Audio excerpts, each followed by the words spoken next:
And we're back, this time with the candidates running for Spokane County Commissioner in District 3. I'm Christy Goranson, the moderator for this debate.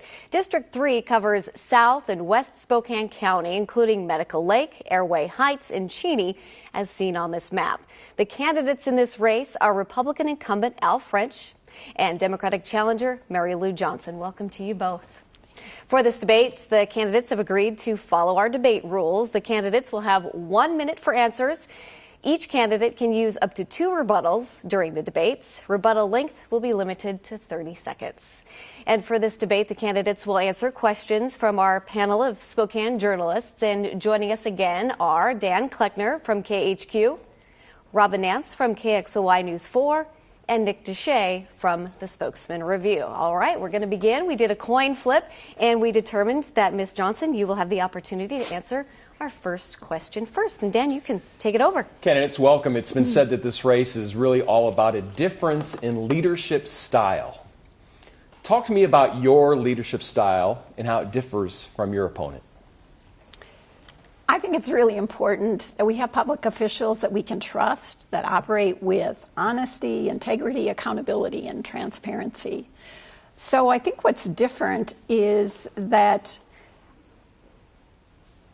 my opponent has generated a lot of rather uncomplimentary headlines related to his performance, things like bulldozer, Al French and Steve Smart, friends and benefits.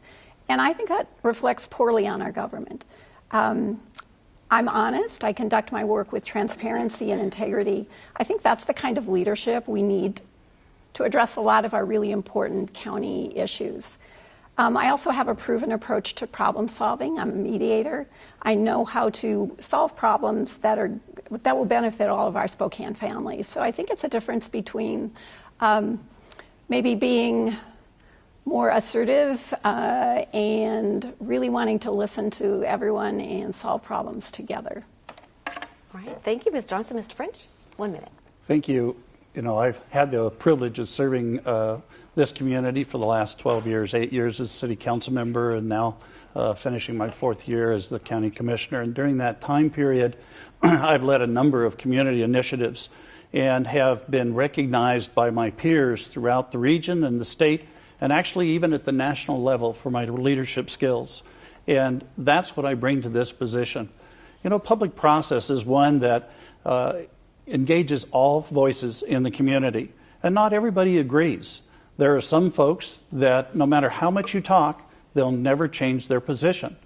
And so my goal is to move this community forward in a positive fashion, and those that are in the minority feel that they're not heard. Well, they were heard, they just weren't agreed with, and we still move forward. So I represent the majority of the community as we try and move this community forward. My opponent represents those obstructionists that feel like they were run over. They weren't. They just weren't agreed with. All right. And Mr. French, you'll be able to answer this question first this time. And Robin, go ahead. Thank you.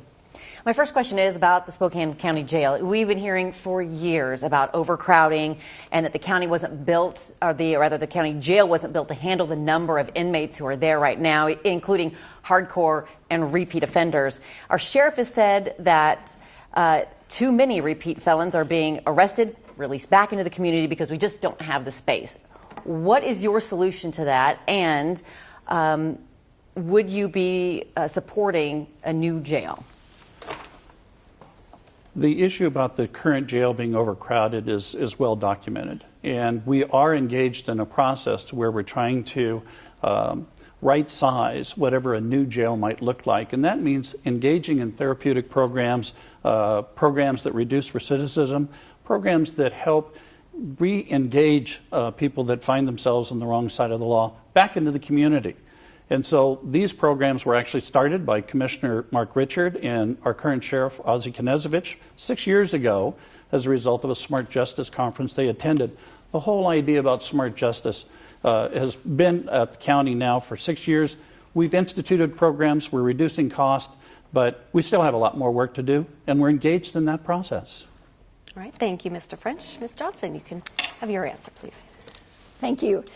I think your question accurately reflects the situation. We have had an overcrowded jail for years and years, including during the last 4 years of the incumbent's position. And what was interesting in an earlier debate was that he said that he had understood in 2010 that there were significant problems in the criminal justice system. And my concern is that those haven't been addressed in these last 4 years. The county has been doing some incremental changes. However, they have not been significant enough, as you point out, to deal with the overcrowded jail problem. What the Criminal Justice Commission said and what the Smart Justice Commission campaign said, which I worked on, was we need to decide how many beds we need after we put into effect a multitude of alternatives to incarceration. So 2/3 of the people that are in the jail have either mental illness and or drug addiction. So until we start addressing those issues, we won't address the problem. All right. Nick, you have the next question. Oh, would you like to rebuttal? Okay. You have 30 seconds. Thank you. So in the Valley Chamber debate, my opponent said that the county had not instituted any of the recommendations for the David Bennett report, when in fact we've already instituted early case resolution. We have pretrial services that have saved just last year county taxpayers over $3 million in avoided incarceration costs. We have other therapeutic programs. And so it's interesting that you can want to reform the system, but you have to understand what we have already. We've been instituting programs. There's more to do, and we're engaged in that process. I would like to comment because I think I've been misquoted. I understand that David Bennett made recommendations, and small numbers of those have been instituted. But the bottom line is the problems still exist.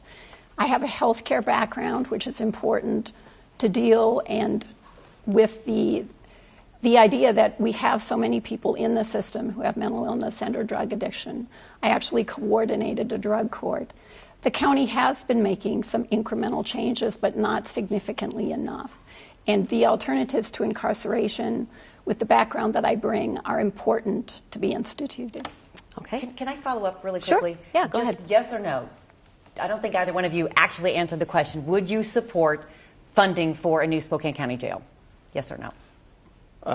If the results of the programs that we're instituting say that we need a new jail, then yes. We need to right-size that jail, make sure we're building the right size jail. And Ms. Johnson? We won't know whether we need to do that for some years to come. All right. Ms. Johnson, you will answer this next question first, and Nick, you can take this question. Ms. Johnson, there's been a lot of discussion lately about the location of the Spokane Transit Authority's bus plaza in downtown Spokane. Do you think it should be moved? Why or why not? I think the bus plaza is probably in the best place for the urban center of our community.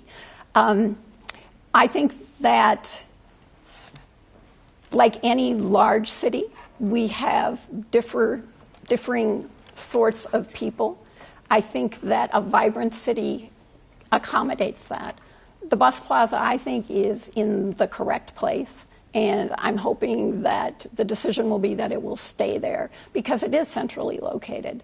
And that kind of transportation is so important. It takes so many people to work, so many people who don't have cars or choose not to use their cars, which is even better, gets people off of the road so that our economy can be more vibrant if we keep that as a central piece, I think, of our downtown. So I would be in favor of it staying in its current location and having us all learn to live with each other a little better. Okay. Mr. French? I've been a big supporter of public transportation, both when I was with the city and as a county commissioner. It's critical to being able to provide a multitude of different abilities to get around this community, whether you walk, whether you buy public transportation, or you drive your car. The plaza is something that I inherited as an elected official. That decision was made back in the 80s. So what do we do with it? You know, we can either make it better, and that's what the current plan is talking about doing, is making it better, or abandon it and change the whole infrastructure for how we do public transportation. So I think we need to invest in making it better, making it an asset for the community. And, you know, I want to point out that in 2008, I was the national award winner for the Outstanding Board Member of the Year by the American Public Transportation Association because of my leadership in public transportation. I understand how vital this is to a community, and not only do I understand it, across this country, elected officials have recognized my leadership in this area, and so I'll continue to serve this community as it relates to public transportation. Okay, Mr. French, you'll take this next question Okay. first. Dan?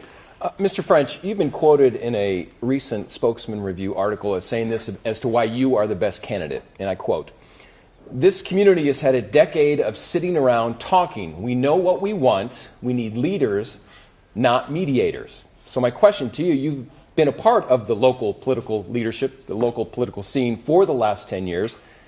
How do you excuse yourself from this decade of just sitting around doing nothing? Well, and I don't, because as a county commissioner, one of the first things that I did was started to work to bring jobs to this community. I mean, we have elected officials that constantly talk about being able to do things they've never done before, but they'll be able to do them now that they get elected. Well, I've been bringing jobs to Spokane County for decades, and as an elected official, I made incremental changes at the county that led to Caterpillar being here, Wimco, Odom Corporation, Exotic Metals, a number of different industries. And I think Mike Fitzsimmons said it best when we were talking, doing an interview after the Caterpillar announcement. He said, you know, a lot of people discount the role that you play in economic development. But if it was so easy, why wasn't it taking place before you got here? And the fact that in the last 3.5 years, economic development on the West Plains has been faster than any similar time in the previous 3 decades, I think reflects the role that I play in bringing jobs to this community. All right, Ms. Johnson. I'm pleased that the recession is easing, and although we all know, I think that our Spokane economic growth is still lagging. My opponent would like to take credit for job creation, but I think it's true that no one person is going to be responsible for that. Even for Caterpillar, there were a lot of other people involved. So I think we need to take it with a grain of salt that he has created these jobs. But I found it interesting that back some years ago when he lost his bid for mayor, he criticized another incumbent for taking credit for job growth.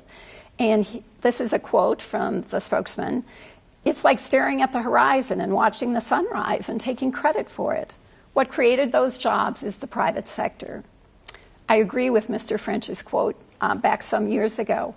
We do need jobs. We need living wage jobs in this area.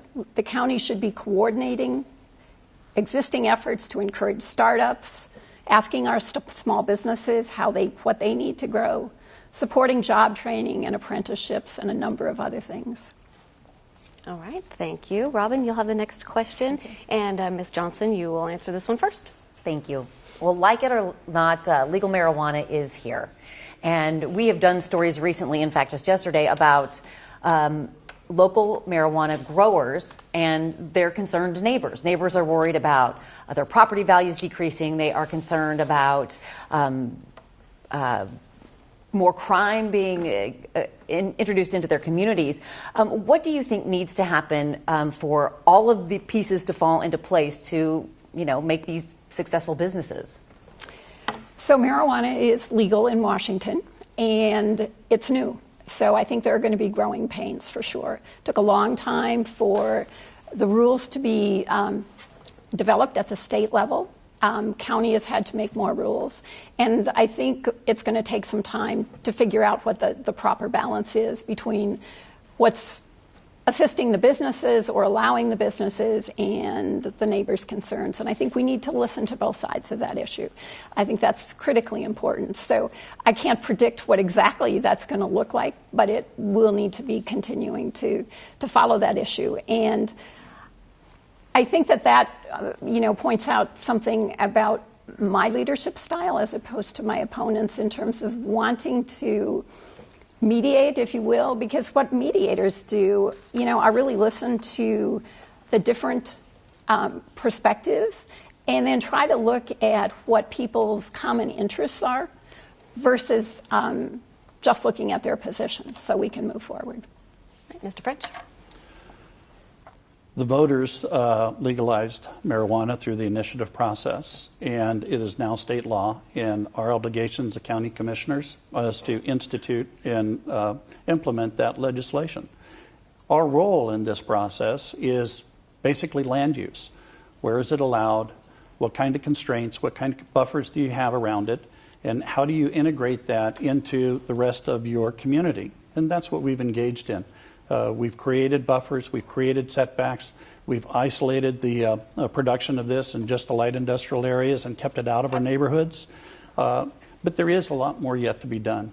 It's unfortunate that this rolled out the way it did from the state level, because the state does not provide notices to adjacent property owners that a facility has been approved. And so all of a sudden a property owner realizes that a facility can go in next door to them. That isn't the result of what the county did. That's the result of a decision made at the state level. And it does create stress. And I'm hoping that we get better at this as we continue to implement the law. All right, Mr. French, you'll answer this next question first. And Nick, it's your question. Mr. French, this year the city of Spokane came up with a plan that they say stops urban sprawl by taking growth management decisions away from the county. Do you support this approach to urban growth decisions? What I support is the fact that the city and the county are now finally at the table talking about joint planning and how we're going to grow the region for the benefit of all of our taxpayers. When I was with the city council in 2008, I tried to start this process then, but I had a mayor that was not willing to continue to have conversations with the county to try and figure out how do we grow as a region. We cannot continue to cannibalize each other, the county and the city. We need to work as partners for the benefit of the entire region. That's one of the reasons why I introduced a revenue sharing agreement that would truly make the city and the county partners as we bring economic development to this region. The city needs good paying jobs. The county needs good paying jobs. Every citizen inside a city is also a county resident and one of my constituents. So my goal is to grow in a reasonable fashion, to be able to attract new industries, protect our critical assets, which is the Spokane River and the Little Spokane River, and also schools, affordable housing, a whole litany of issues. And so I'm anxious for the partnership. All right, Ms. Johnson. We don't want to end up like LA. I think that's pretty clear. Unfortunately, I feel that my opponent has extended our urban growth boundaries really beyond what's needed. And so I think it's fair for voters to ask, why is that being done? Who's benefiting and who's actually going to pay for that? Who's benefiting? I think friends benefit, people like Steve Smart, because the property values increased dramatically, and that occurred for Mr. French's friend.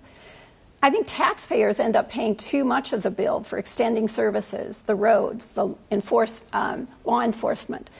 I'm concerned that when the county, the board, cut standards of service in order to hide the costs that would be attached to some of this urban growth expansion. And I'm even more concerned that Mr. French misrepresented facts, saying that the DOE the Department of Ecology, had approved of an expansion when in fact they didn't. I'd follow the growth management law, cooperate with the city, and work for smart growth. A quick follow-up, please. Sure. Ms. Johnson, do you think the city would make better decisions when it comes to urban growth as opposed to the county commission? I think the city and the county need to work cooperatively, and as long as they're both following the law and looking at smart growth and keeping our urban area denser and keeping our rural and agricultural land protected, it's not one or the other. It has to be both working cooperatively together. All right. Oh, go ahead. 30 seconds. It's interesting, my opponent keeps on referring to smart growth as though her opinion is smart and everybody else's is not. I think that's a little disingenuous.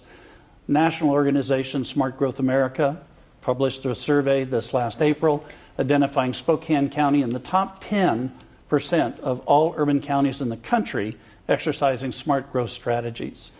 Talks about the taxpayers having to pay to extend sewer water. That's not true. The developer pays for those costs. And in fact, I just received an apology from Council President Ben Stuckert, where he indicated to a constituent that the county was costing this burden of additional utility costs. We provided the facts to him, and to Mr. Stuckert's credit, he sent me an apology letter saying, I apologize for that statement. It was inappropriate. We look forward to working together to create a more balanced way to move forward with growth. All right, and that was your second and final rebuttal. And Ms. Johnson, this will be your second and final rebuttal as well. Mr. French referred to the Smart Growth America report. I'd like to point out that the data that was based on was from 2010, before the incumbent became a county commissioner. And I think what it reflects is that the city, when it was originally designed, was designed to be very consolidated. So we had grid streets, we had good public transportation down here. Will not continue to be as well regarded if the strategies the county is using currently are continued. All right, thank you to you both. Ms. Johnson, you will take this next question first. And Dan, this is your question. Ms. Johnson, let's get back to leadership if we could. You have said that Mr. French's form of leadership leads to policy decisions that benefit some business interests and organizations over others. That, quote, I think there's a perception in the community that he is helping some people at the expense of other people. I'd like some specifics on that. Okay. I think probably the best specific was reported by the Inlander when they pointed out the difficulty with the urban growth expansion in the Bigelow Gulch area, where Mr. French's friend, Steve Smart's property was included in the urban growth expansion. And as you know, when property is included within that urban growth boundary, the property values skyrocket. And so Mr. Smart's property value went from $134,000 to being for sale now for over $1 million. So I think that is a prime example of one person, a personal friend, benefiting.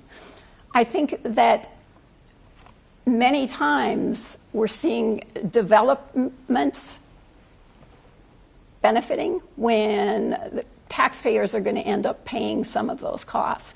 The Mount Spokane area is another an example. All right, thank you. Mr. French? So my opponent indicates that evidently Steve Smart is a very close friend of mine. That's news to both Steve and I. But I did have the opportunity to call him and say, did you put your property up for sale? And he said, well, a realtor approached me and said that he thought he could get $1 million for it. I gave him 2 months to produce a purchase agreement. Nothing came forward, and so the property is not on the market. Steve's worked for 20 years to try and invest this or develop this property, and is continuing to work to develop it. You know, the whole expansion of the Growth Management Act resulted in a population increase of less than 1% over a 20-year period. But what we did do is we expanded it so we could extend sewer to the North Metro area and take septic tanks over the top of our drinking waters and continue to work to clean up the Spokane River. We extended the boundary to Central Valley High School so that they could get access to sewer service and build property that they bought before the Growth Management Act. If we didn't extend that, the taxpayers in Spokane Valley would end up paying millions of dollars in increased costs to abandon that property and relocate somewhere else. We make decisions in the best interest of the community. All right, this is going to be the final question, and you'll each get 30 seconds for this question. And Mr. French, you will answer this one first. Robin, take it away. It has been pretty evident where you two differ and that you are easily pointing out each other's weaknesses. I would like for you each to tell us your opponent's strengths as you see it. All right, Mr. French, 30 seconds. So there is a role in any governmental process for mediation. You know, that's when you reach an impasse. And we hire mediators to take us through that, especially labor contract negotiations. And I'm sure that my opponent is probably a good mediator. But the role of the job that we have at issue is leadership. And leadership tries to work to avoid mediation. You look to try and find community solutions. And when you look at my record, both as a county commissioner, as a city council member, you will see that I've led that effort for the last 12 years. I'll continue to do that for the next 4. All right, Ms. Johnson, 30 seconds. I think Mr.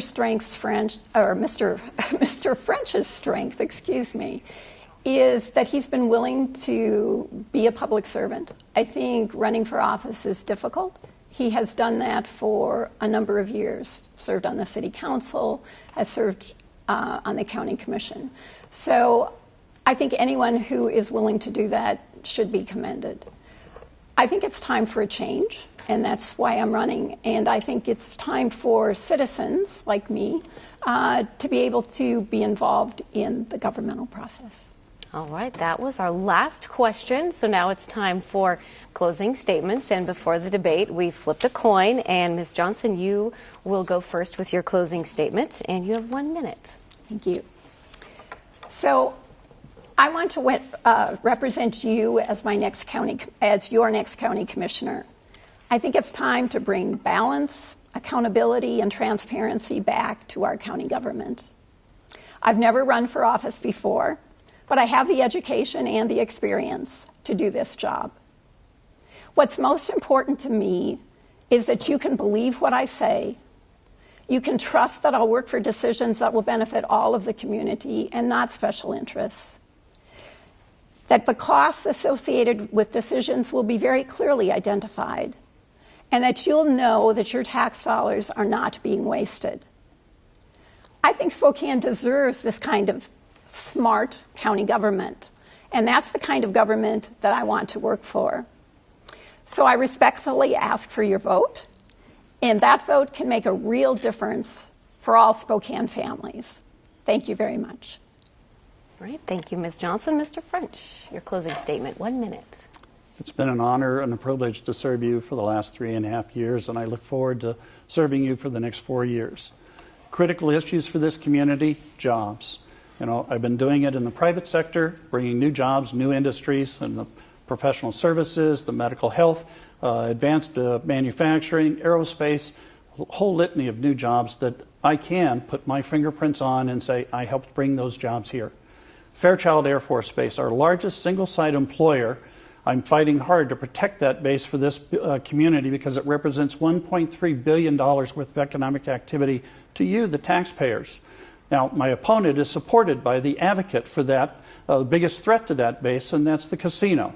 And I'll continue to fight to make sure that we protect that asset, not only for the community, but especially for our veterans that have served this country, and also to protect our environment, the quality of our water. Water is the gold of communities for the future, and we need to protect the aquifer, the streams, and I'll continue to do that work for the next 4 years. Thank you.